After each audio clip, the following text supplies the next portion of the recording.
At 6:30 and again at 11:30, return to those exciting early days of radio.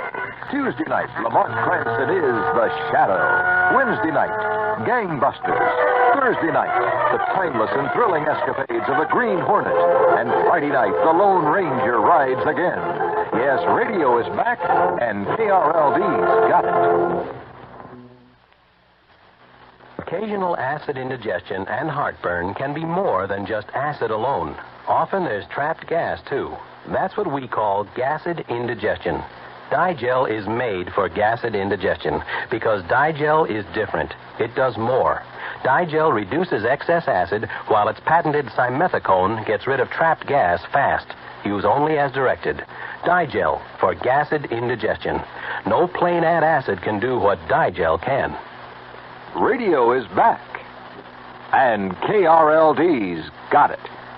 Tuesday through Friday evenings at 6:30 and again at 11:30, return to those exciting early days of radio.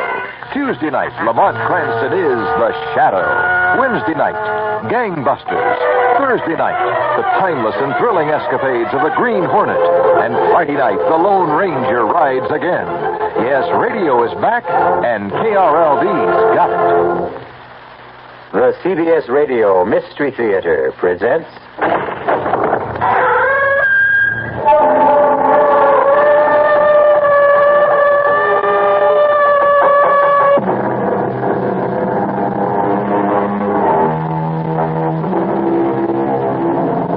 Come in. Welcome. I'm E.G. Marshall. Welcome to the sound of suspense.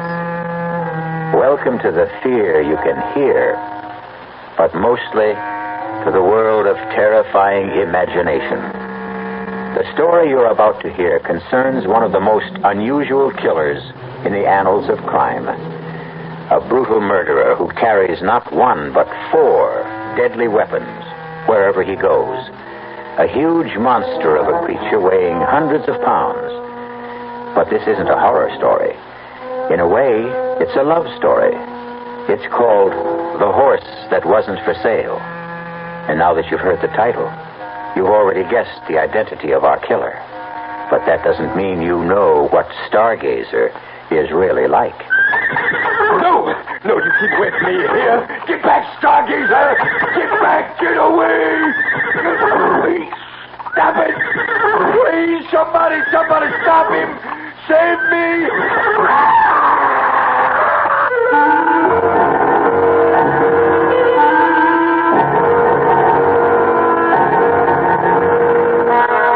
Our mystery drama, The Horse That Wasn't for Sale, was written especially for the Mystery Theater by Henry Slessor and stars Mercedes McCambridge. It is sponsored in part by Anheuser-Busch Incorporated, brewers of Budweiser. I'll be back shortly with Act 1. Who knows how to help you solve your shopping problem? Your Better Business Bureau knows. Sam Spade, private investigator. Oh, Sam, I need you. Sam, I've been out all day. I really tried. But I couldn't sell one thing. And when I went back to the company, they said I bought the franchise and I was stuck with the goods. What am I going to do now, Sam? I'll help you, madam. You're not Sam. No, I'm the man from your Better Business Bureau. Always investigate the reputation of the company before you go into the franchise business. You won't become a millionaire overnight through buying a franchise. Believe me, that's true. Sam is wonderful. Just another helpful tip from your Better Business Bureau. Yes, who is it? Hi, I'm your new neighbor, Steve Williams, in 107. Oh, how nice to meet you. Well, come on in. It's a pleasure. Thank you. I see you've got a measuring cup. And now let me guess. You ran out of sugar. You're a bachelor. Oh, yes. As a matter of fact, I was wondering if I could borrow some prunes. Prunes? Prunes? I know. Sorry. Did I tell a joke? Yeah, I thought a couple. There are still a lot of people who laugh at prunes. But now, quite a few are finding out how good they really are. Because pound for pound, prunes have 8 times the vitamin A of the leading fresh fruit, and more iron, niacin, and vitamin B2 than the 5 leading fresh fruits. They're also a great natural source of quick energy. He wants to borrow. Well, thanks. Anyway, maybe I'll try 105. Yeah. California prunes.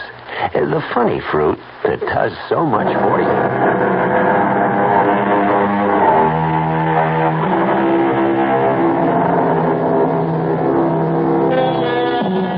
Our tale begins in an idyllic setting.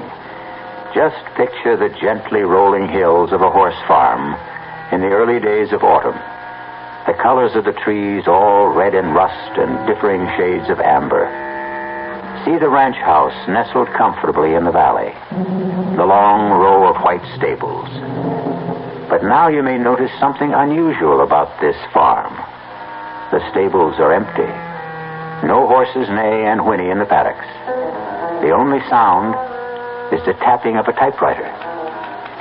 And at a desk in the front room sits a very handsome and very sad-looking young lady whose name is Chrissy Runyon. Judge Simmons, I thought it was only fair that I tell you the whole story about Stargazer, so that at least you'll know the animal isn't entirely to blame for what happened. It began on the day my father was buried. And, of course, it began with our trainer, Clem Burnett. He was all alone at Runyon Farms that day, and he took advantage of the fact to sample some of Daddy's best bourbon. Shut up, you. Stand still if you want to get brushed. What's the matter with you? Stand still, you mangy beast. For the love of... There goes the blasted phone now. I ain't got one job to do, it's another. All right. All right, I'm coming. Hello. Mr. Burnett, it's Chrissy Runyon. Oh, hello, Miss Runyon. How is everything out there? Oh, everything's fine. Just fine. What about bobbling? Is she still off her feet? Bobbling's fine. Just fine. Are you all right, Mr. Burnett? Sure I am. Everything out here is just the way it should be. Tell me, how was the funeral? I'm calling to ask about the horses, Mr. Burnett. Is Stargazer still restless? Well, that horse ain't been nothing but restless since the day he was foaled. Well, then don't trouble him, Mr. Burnett. Do you understand? Just let him be, and I'll take care of him when I get out there. Huh? You mean you're coming out? Of course I'm coming out. Why shouldn't I? Oh, no reason. I just thought, well, you ain't been here in a long time, Miss Runyon. Well, I have to arrange things for the auction. Huh? Auction? What are you talking about? I'm sorry, Mr. Burnett, but the horses have to be sold. And the farm, too. My father's debts were, too. Well, never mind. I'll be there sometime this weekend. Oh, wait a minute. You're telling me that I'm out of a job? I'm sorry. There's nothing I can do about it. Now, look here. We're 6 years on this place. 6 years, and your old man never gave me more than a... I'll see you on the weekend, Mr. Burnett, and we'll settle then about your wages. And remember what I said about Stargazer. Just let him alone. Goodbye.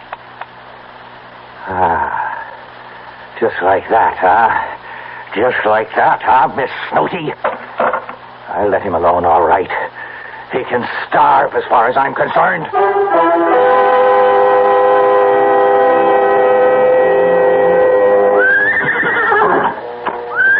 Well, what's the matter, Stargazer?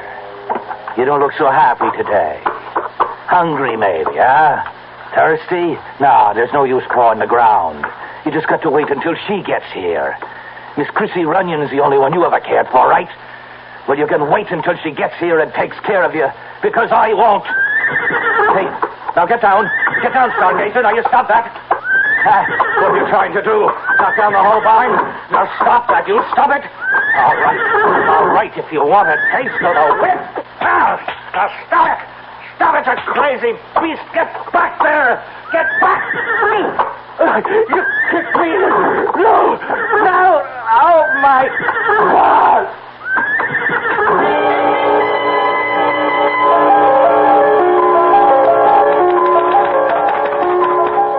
Well, you know what happened to Clem Burnett better than I do, Judge Simmons. You viewed the remains of his body for the inquest that was something I couldn't bring myself to do. I'm sure you remember the day after the hearing when you asked me to dinner. Please, Judge, why don't you tell me what's really on your mind? It's about Stargazer. Well, I appreciate your accepting this date. I know you're anxious to get back to the city. No, I'm anxious to get back to my home, Judge. Yes. It's hard to think that Runyon Farms isn't your home anymore. Well, it hasn't been for years. You know that Daddy and I didn't get along? Yes, I know that only too well. Your father used to say the only thing that keeps Chrissy coming back is that horse, Stargazer. And you were right the first time. It's that horse. Yeah? What about it? Well, I think you know, Chrissy. Even though I handed down the verdict I did about poor Clem... Do you know what that man was doing to Stargazer? As I heard the testimony, remember? Well, it's the truth, Judge. He was deliberately starving the poor animal. He was depriving it of feed and water. And that's why Stargazer did what he did. Chrissy, stop thinking that animals are so aware of human motives. Now, I love horses, too, but I don't give them that much credit. Well, they know cruelty from kindness. And you think it was merely Burnett's cruelty that made Stargazer stomp him to death? Yes, I do. Then what about Clayton? Well, what about him? Clayton wasn't killed. Are you telling me that he wouldn't have been killed if your father hadn't reached the stable in time? I didn't know that you knew about Clayton. Your father told me himself. I didn't realize you... He swore me to secrecy because he knew how much you loved Stargazer. He's my horse, Judge. Daddy gave him to me. Yes, but he didn't know that he was giving you a killer. Oh, don't say that. You can be glad I didn't say it at the inquest, Chrissy.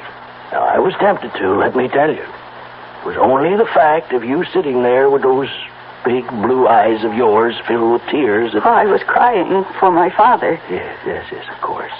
But you were crying for your Stargazer, too. Now, you're afraid the verdict would be against the animal and that somebody would have to put a bullet in that proud head. Judge, please don't say such things. Chrissy, you're not going to allow Stargazer to be sold, now, are you? Is that why you wanted this lunch, to ask me that? The horse cannot be ridden. Not even you dare ride him again. A horse doesn't have to be ridden. Chrissy, your beautiful stallion is mad. Mad? Killer mad. The way some animals get when they're treated just a little too cruelly. But Stargazer wasn't ever treated that badly. Between Clayton and Burnett and you... Me? Yes, Chrissy. Yours was the greatest cruelty of all. What do you mean? Your horse loved you, child, and you left him. You went out of his life, and you stayed out of it. Well, I was in college. And afterwards... Oh, Judge, I did have a life to live. I didn't want to live it under the thumb of my father. Yes, and Stargazer forgot kindness and learned indifference and cruelty, and he went mad. Now, you have to do something for him. Judge, please, listen to me. I know he's valuable, Chrissy. And I know your father left you with too many creditors, and Stargazer will probably bring you a higher price than any other horse on the list. 8, maybe 10,000 from the stud farm. Judge Simmons, you needn't have worried. I made up my mind about that even before Stargazer... even before Burnett was killed. He's not for sale. You mean that, Chrissy? I'm putting every single horse up for auction. But not Stargazer.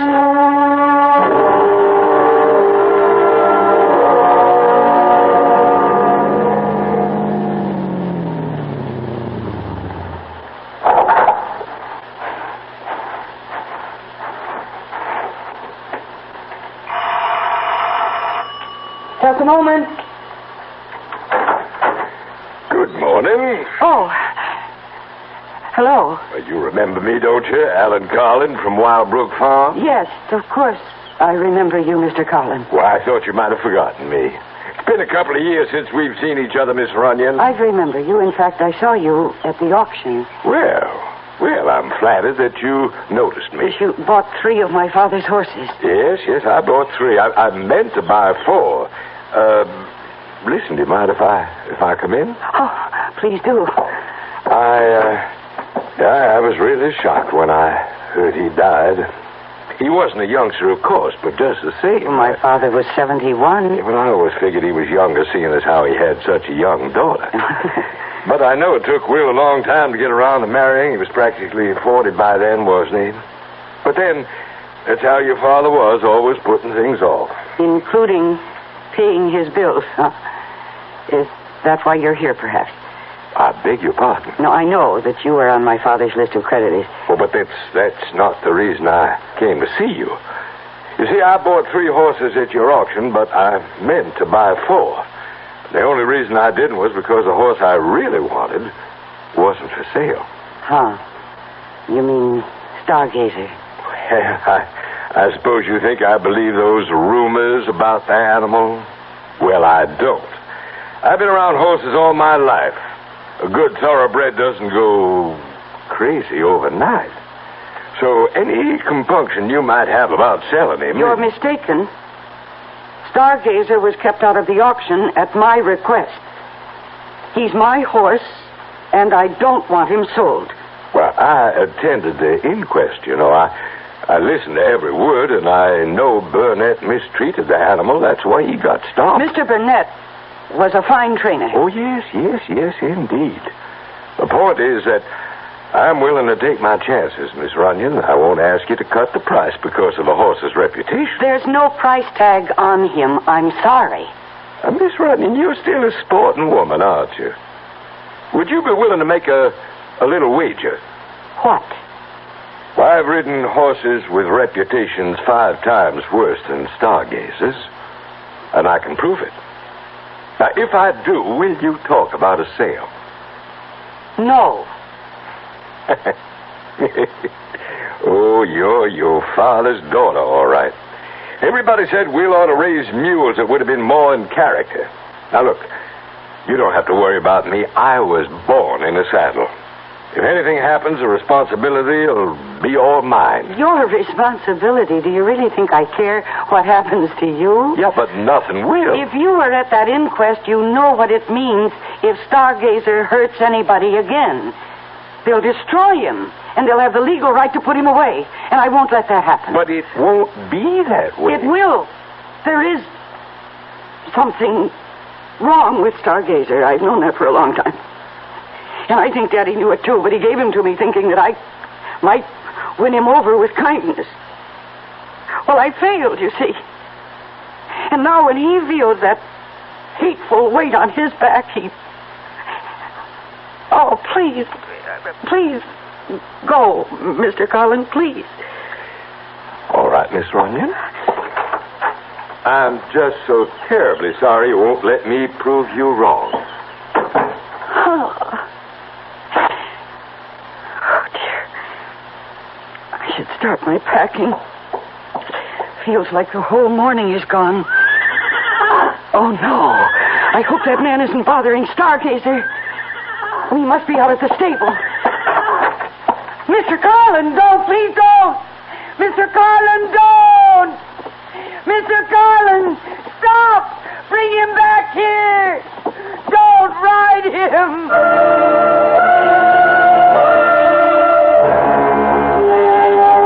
And so Mr. Alan Carlin, horse fancier, has taken a fancy to a killer horse.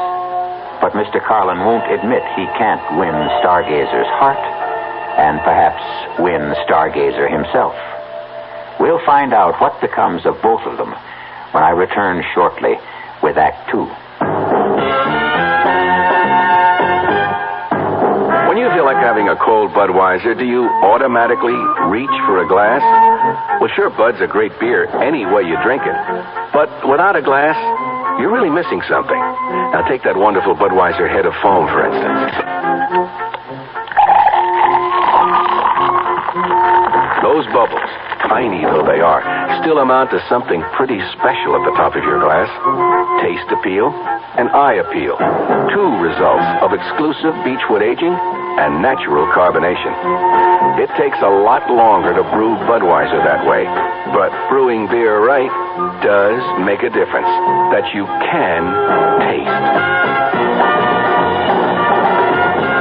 That's That's why, when you say Budweiser, you've really said it all. Anheuser-Busch, St. Louis.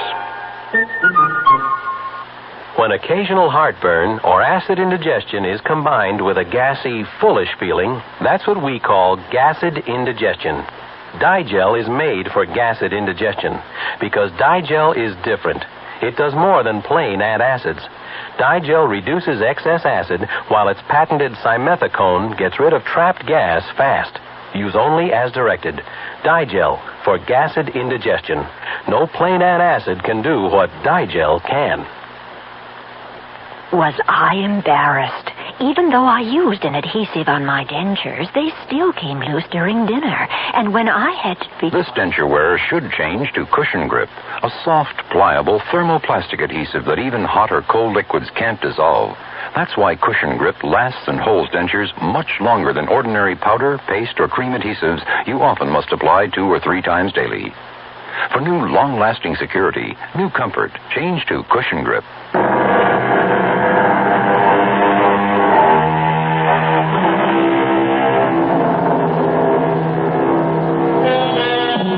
And now, here's Act 2 of The Horse That Wasn't for Sale. Alan Carlin knows horses, knows the feel of them, the moods of them, knows when they respond to a rider's touch, and knows when they resent it. But there are times when even the best horseman allows his ego to override his common sense. And Alan Carlin is about to learn that his time is now. Okay, boy. Take it easy now. Easy. Slow it down, boy. Come on. Those branches. Oh, good Lord, Stargazer, slow it down, boy. That tree. No. Oh, God, my back. My spine. Crazy horse, she was right. You are crazy. No, you keep away from me. Get back. You get back there, Stargazer. You get away. No, stop it. Somebody, please, somebody stop him. Save me.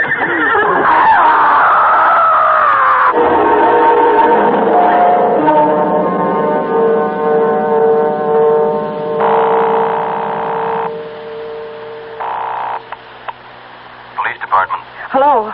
I want to report a missing animal. A horse. Who is this, please? My name is Runyon, Christine Runyon. Oh, yes, Miss Runyon. This is Sergeant Beggs. Oh, Sergeant, one of my horses was removed from... he ran away. Oh? I thought all your animals were auctioned off, Miss Runyon. No, there's one that wasn't sold. His name is... Listen, maybe he's still around the farm somewhere. Maybe I better just go out and look for him. Well, if you want to give me a description of the animal... No, it's all right. I just lost my head for a minute. I'm sure he's around the property somewhere, and I'll find him. Don't worry. Whatever you say, miss. I'm sorry to have troubled you. Goodbye.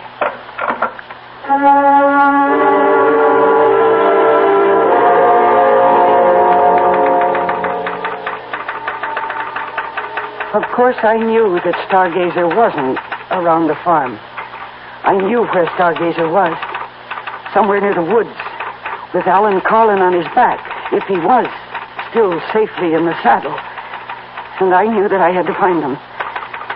I saw Carlin's automobile parked outside, and I decided to take it instead of my own, so that I could send Mr. Carlin back where he belonged. I just hoped and prayed that I wasn't too late.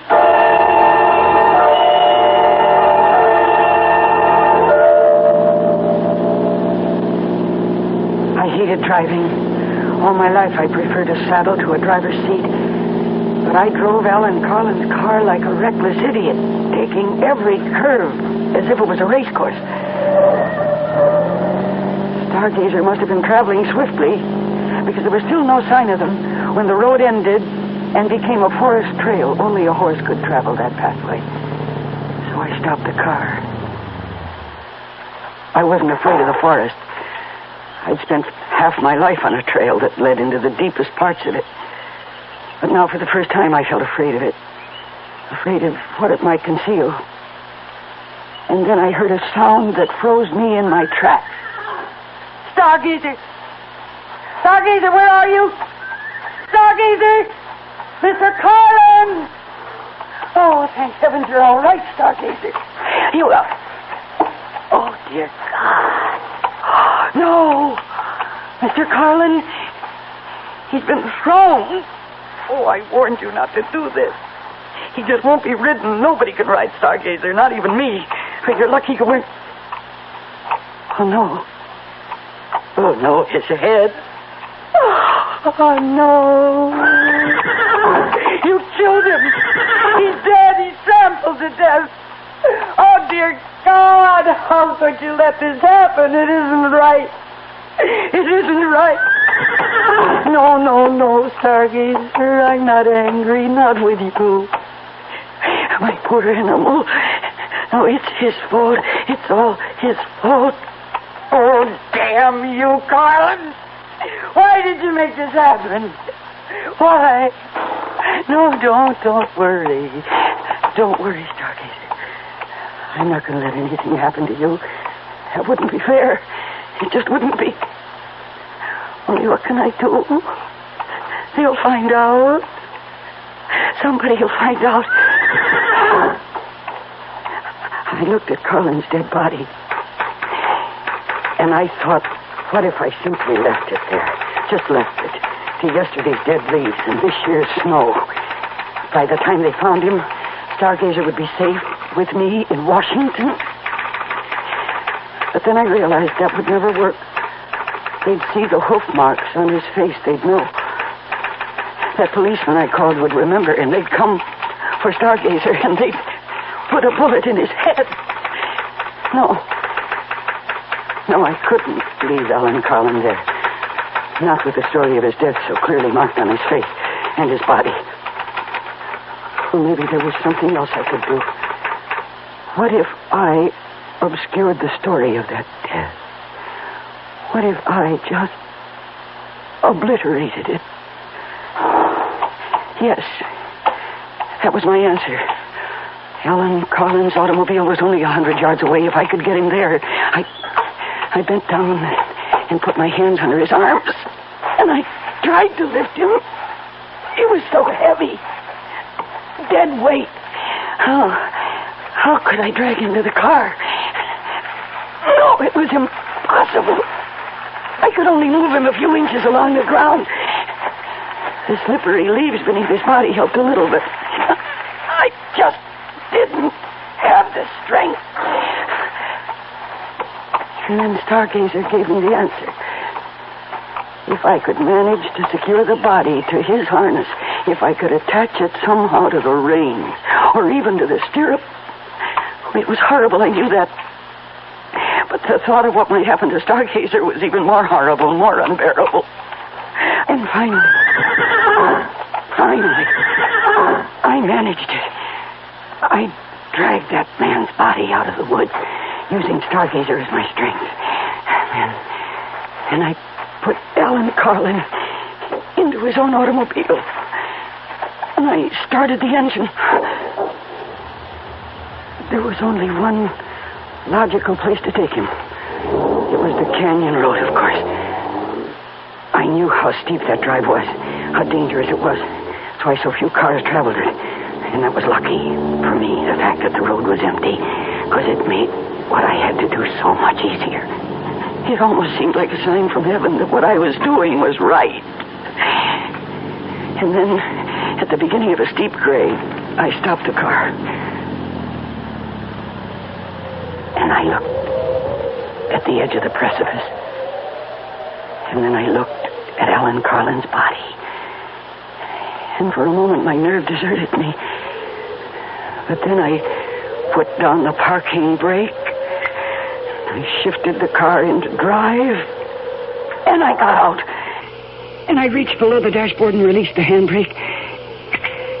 And for a moment, I thought I'd have to push the car to start it sliding down the grade toward the edge. But then gravity became my confederate, and the car began to move of its own accord. The door slammed shut as the wind caught it, and with gathering momentum, it headed straight for the guardrail, straight for the canyon below. and the guardrail gave way, and the car, and the man, and the whole horrible problem went over the edge. And when it struck the bottom, the impact was so shattering, I knew that Stargazer could never possibly be implicated in that man's death. Then I made the long walk back to the woods, back to my horse, to my old friend, who stood patiently tethered, waiting for me, trusting in me.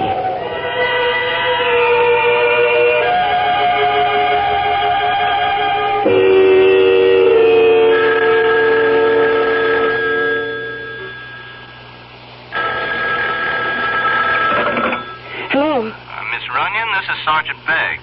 Oh, yes, Sergeant. Well, I just thought I'd call and see if you had any luck about finding your horse, I mean. Yes, I found him. I was foolish to have panicked. He hadn't gone very far after all. Oh, good. Still on the property, you mean? Yes, he was. That was silly of me. He was just a short distance away. Well, that's fine. That's just fine. I'm glad to hear it. Better make sure you keep that stable door locked, huh? Yes, I will. Thank you very much, Sergeant. You're welcome, Miss Runyon. Goodbye. Oh, I think I could use a drink. Oh, no, what? Hello? Hello, is this Miss, is it, Bunyan? No, the name is Runyon. Who is this? Well, you wouldn't know me, Miss Bunyan. Miss Runyon. Name's Sam Fratt. I work over at Wild Book Farm for Mr. Carlin, you know. Yes? Oh, what do you want? Well, I was wondering if you were going to be home this afternoon, Miss Runyon. A little something I wanted to talk to you about. No, I'm sorry. I have a great number of things to do today. I can't receive visitors. Well, I figured you'd want to talk to me, Miss Runyon, on account of what happened this morning. Oh? What do you mean? I think you know. What happened out there? On that canyon road? I haven't the faintest idea of what you're talking about. Sure you do, Miss Runyon. You see, I saw you kill Mr. Carlin out there. I saw you murder him. Now, can I come and talk to you?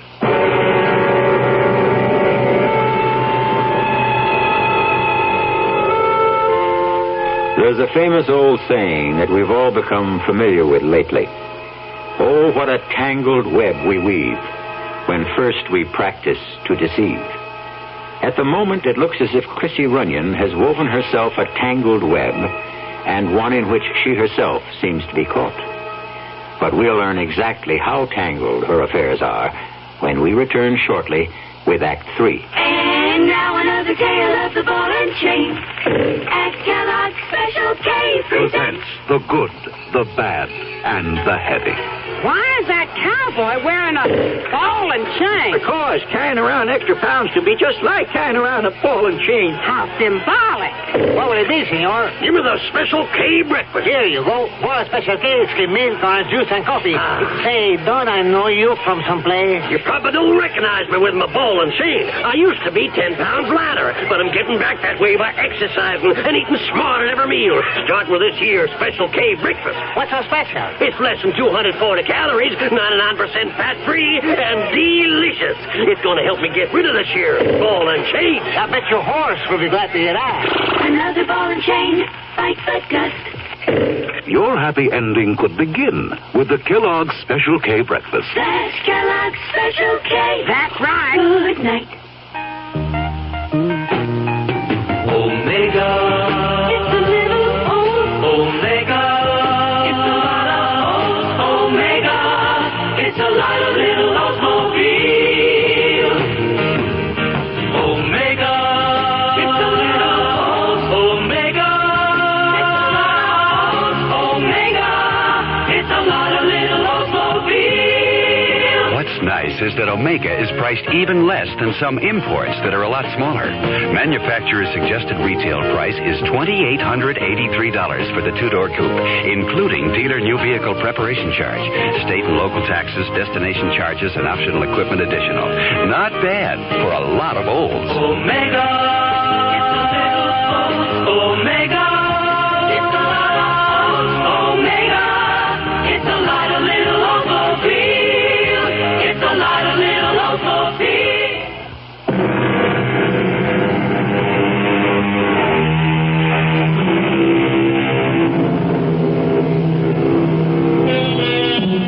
And now, here's the final act of The Horse That Wasn't for Sale. And it begins with a sound that strikes terror into the heart of young Chrissy Runyon. She hesitates before she answers it, afraid of the man who might be on her doorstep. Miss Runyon?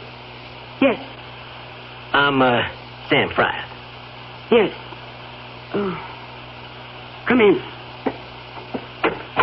Well, it's nice of you to see me, Miss Runyon. Who are you, Mr. Fryatt? I've never seen you around here before. Well, I'm new, Miss Runyon. I come from out of state. Yeah, I used to work in West Virginia at the Algonquin Farm. You know it? I've heard of it. Yeah, well, I used to be a trainer there a long, long time ago. Then they had me doing grooming work and junk like that. I said, no more of that, I said. Mr. Fryatt, will you please come to the point? What did you mean about Mr. Carlin? I don't know what you saw or think you saw. I seen you, Miss Runyon. I seen what you did. Well, whatever you think you saw, you were mistaken. I didn't even know your boss, Mr. Carlin. And to accuse me of killing him... Oh, but that's what you did, all right. Now, you pushed that car over the cliff, and poor Mr. Carlin was in it. My, you must have really hated that man. Well, what'd they ever do to you? Get fresh or something? Mr. Fryatt, you're completely wrong. I swear you're mistaken. Well, all righty then, I'm wrong. So you don't mind if I tell the police what I saw? Now, I figure they're not so dumb. They can go looking for footprints or something up there, like tire tracks and stuff like that. It was an accident. Of course, I don't have to tell them what I saw. What do you mean by that? Well, what I said. Ain't no law saying a man has to tell everything he knows. And what would stop you? Oh, if I liked the person. No, that's not what you really mean, is it? Now, you take Mr. Carlin. Well, I only worked for the man a week, and I could tell already that he wasn't such a nice fella. Now, I did not kill Mr. Carlin. Oh, sure, Miss Runyon. But you see, there I was in that canyon, taking a ride on the old nag they let me use, and I seen that car stop there. And now, just for the heck of it, I put my field glasses on it. That's how I come to see it all. But you don't understand why I did it. Oh, heck, I don't care why. Now, I told you I didn't like the man. Sure could sit a horse, though. Now, I'll give him that. I swear to you he was already dead. You know, people around here know that he treated your pa pretty bad. Can't blame you for what you did. No, you must believe me. Mr. Carlin was already dead when his car went over into the canyon. He'd been killed by an accident. Now, I had my reasons for doing what I did. Sure, Miss, sure you did. And you can just tell the police all about it. No, they may not understand. Yeah, that's true enough. Yeah, they may not understand. I mean, not the way I do. But just the same, if they ask me questions about it, now, I'd have to tell them what I know. Well, unless, of course, I wasn't around to tell them anything. Not around? Well, with Mr. Carlin dead, there's not much point in me hanging around Wildbrook much longer. Maybe I ought to move on. Find me another job. If I did that, well, I wouldn't be here when the police came around. Understand? No, I'm not sure I do. If I could get me a stake, now, I'd leave right away tomorrow, maybe. It wouldn't take much. 4,000 or 5,000, maybe, huh? That ought to be enough, don't you think? Oh, now, wait a minute. Well, better round it out to 5. Yeah, 5,000 would do her, Miss Runyon. You expect me to give you that money? Well, sure help if you did. But that's impossible. I don't have a penny. Auction must have given you plenty, Miss Runyon. Why, Mr. Carlin bought some of your stock himself. But every cent goes to my father's creditors, and even that won't be enough. Well, I don't know about that. All I know is 5,000 would do me just fine. Now, you think it over, Miss Runyon. I'll come back tomorrow afternoon. It won't do any good. We'll see. There's just no way I can raise that money, Mr. Fry. Oh, you'll find some way. Women these days, they can do just about everything. You know, fly airplanes, run companies, kill people. Well, you'll figure something out, Miss Runyon. Well, so long now. Mr. Fry, please. I'll see you in the morning. Oh, dear God. What am I going to do?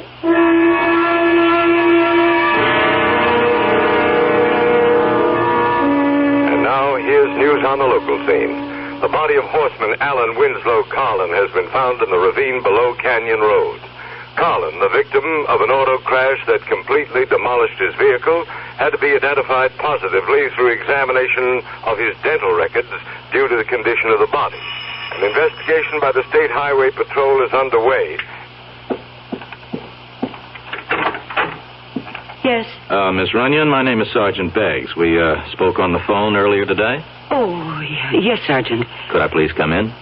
Well, if you're still worried about my horse, I told you that I did find him again. Oh, yes, miss, I know. Well, then, what's the trouble?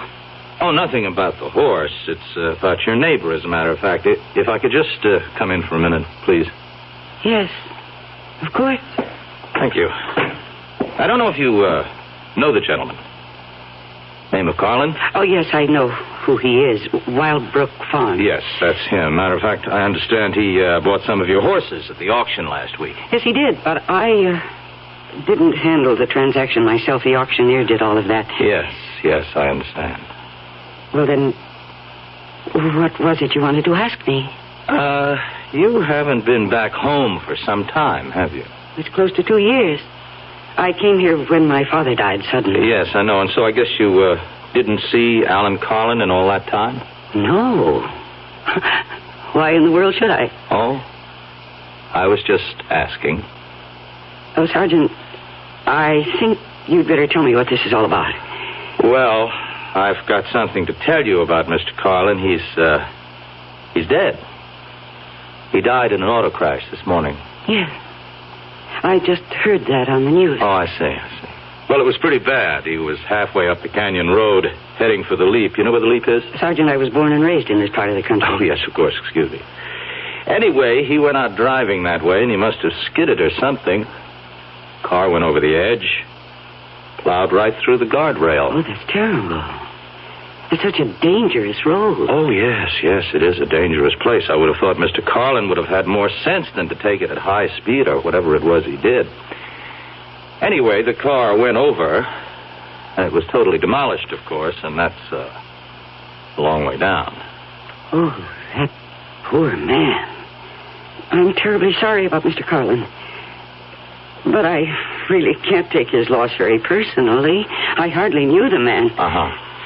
Well, your father knew him well, though, didn't he? Yes. They were neighbors for many years. And friends.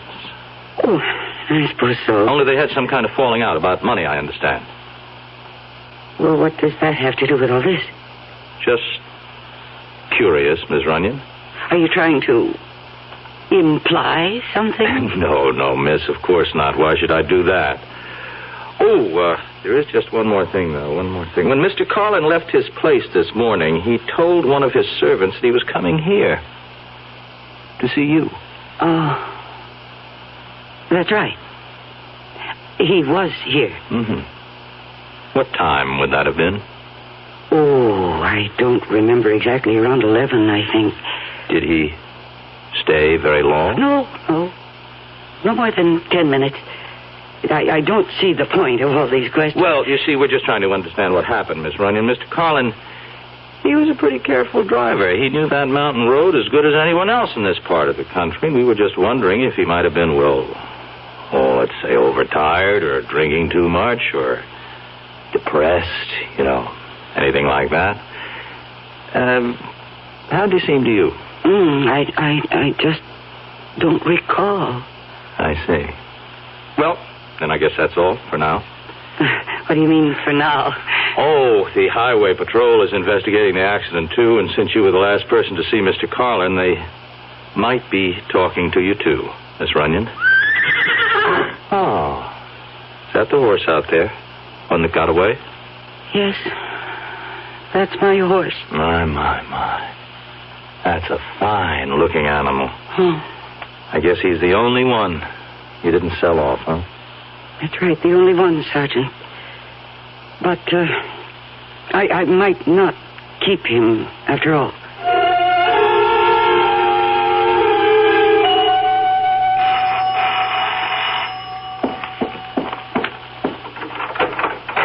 Well, hello, Miss Runyon. Hello, Mr. Fryer. Come in. Well, thank you. Well, sure a nice morning we had, wasn't it, huh? I didn't notice. Sure glad it warmed up some. I had to walk over to Mr. Carlin's place. That old nag of mine finally broke down. Coffee, I smell? Yes. Would you like a cup? Well, I sure wouldn't mind. How do you take it? Black, just fine.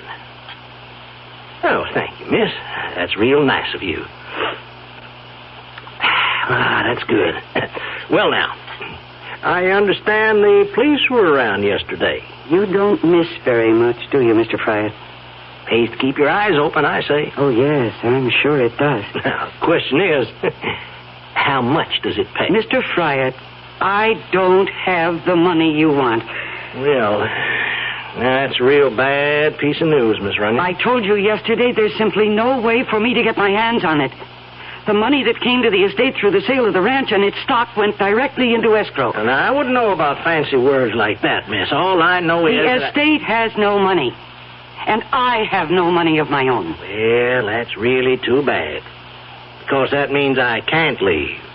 And if I can't leave, I might just as well tell the police what I saw. I'm hoping that you don't do that, Mr. Fryer. Oh, I don't want to do it. Believe me, Miss Runyon.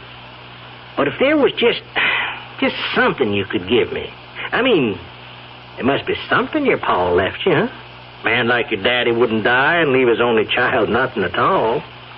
Well, there is one thing. What's that? It's the only legacy I have.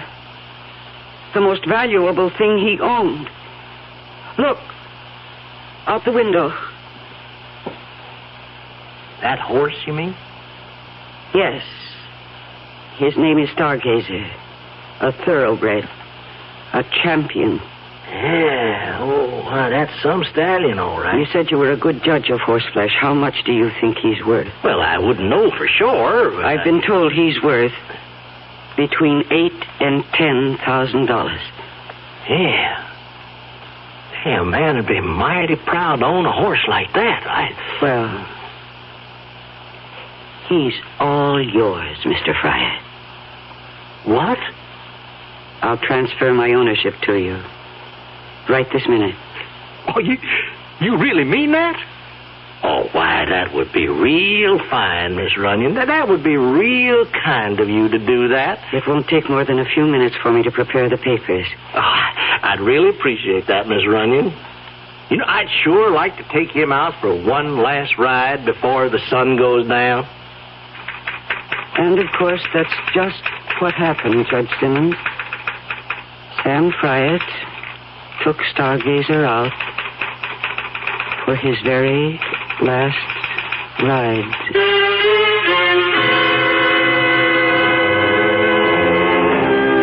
Remember all the old cowboy movies that showed the lone rider heading into the setting sun?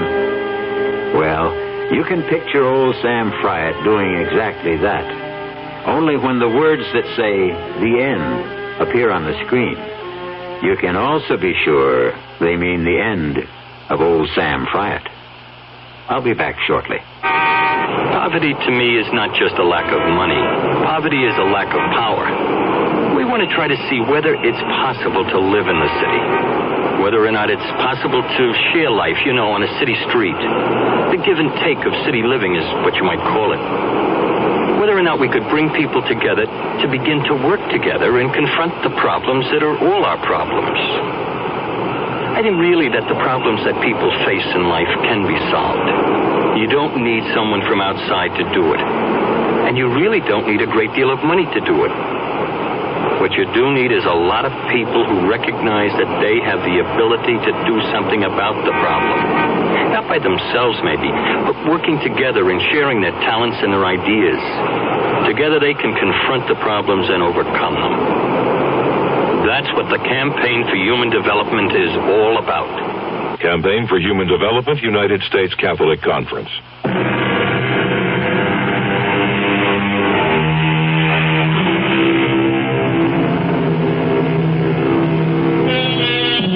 We hope you enjoyed this radio mystery story. We hope you're enjoying the magic of radio itself. Magic which produces the most gigantic stage of all.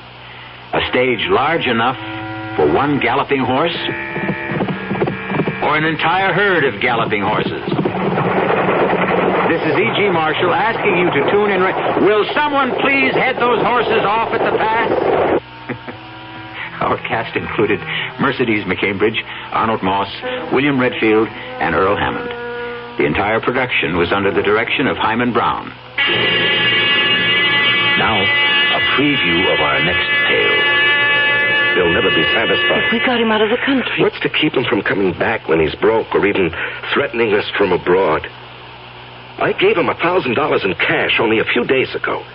When he was picked up in the bar, he had only about $270-some left. In a matter of 2 days, he'd squandered over $700. But if he were made to understand that the sum agreed on was all he was going to get. Can't I make you understand? We're not dealing with a rational, honest man. He'll agree to anything. When his money runs out or he decides he wants more, he'll be right back. What can you do? There are only 2 things one can do about a blackmailer. Keep on paying and paying forever. And the other? And the other? Kill him. Radio Mystery Theater was sponsored in part by the Kellogg Company, makers of Kellogg's Special K cereal.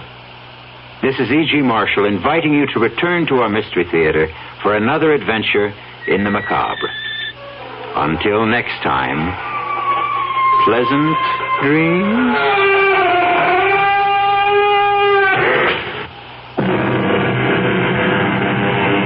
Don't miss a single adventure of KRLD's Mystery Theater. Set your clocks and your radios to tune in at 10:07 every night. During basketball season, the Tuesday and Saturday night mysteries will air at midnight. And don't forget, Mystery Theater Sunday afternoon at 4:07.